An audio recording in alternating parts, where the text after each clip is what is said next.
I was asked about my favorite memory at Temple, and that's a really tricky one because it invites me to single out individual students or individual colleagues um, as being sort of especially exciting in comparison to the many students that have been able to teach over 17 years now here at Temple, and the many amazing people that I've been able to work with. Um, as well as the amazing experiences of being director of intellectual heritage for the past 4 years, um, uh, being director of graduate studies in the sociology department for 7 years, and so a number of great experiences, and the chance to publish books, which was not a thing I ever expected to do in my life, and now I've done it a few times now. So it's so hard to single out something. So instead, I thought I would mention, just tell a story from my first semester at Temple, when I discovered how unique Temple students are, or at least how different Temple students are from the students that I became familiar with when I was in graduate school at the University of Virginia.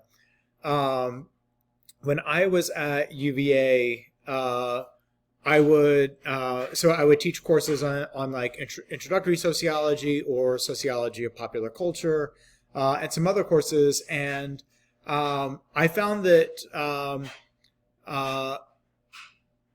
in addition to kind of the core ideas, like the sociological concepts that I needed to teach to the students, that you wouldn't expect somebody to show up in college already knowing about, sociological concepts like cultural capital or social capital.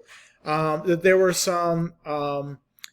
there was a lot of unpacking of ideas around identity that those students really resisted, and in particular around ideas about class and race and gender and sexuality, places where it really became clear that they came out of very homogenous communities where ideas were not particularly challenged. And so I would spend a lot of time giving lectures on the social construction of race, for instance, to students who were overwhelmingly white, who came out of suburban white neighborhoods, who believed very strongly in,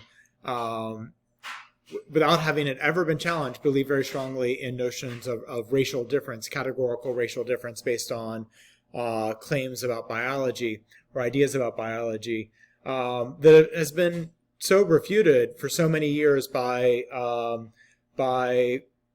science, biology and science, but more importantly by social science and history that can show the ways in which these ideas have been developed over time, and then mapped onto human bodies and to create real inequalities that really do matter. Social construction doesn't mean that something's not real. It just means that its reality is a sociological reality, not a biological reality.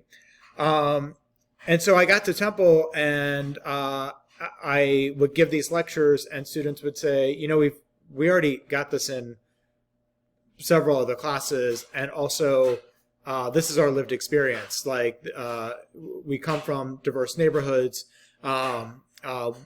We know this from our own families, and from our neighborhoods and from our own experiences. And so all these lectures that I had really developed to kind of address core resistance that I would get from students at the University of Virginia, I didn't need to use at Temple. I did find at Temple that that it was helpful for me to develop a lot more skills around teaching skills, around teaching about writing, around asking research questions, formulating an argument statement, finding resources, using technology for various purposes.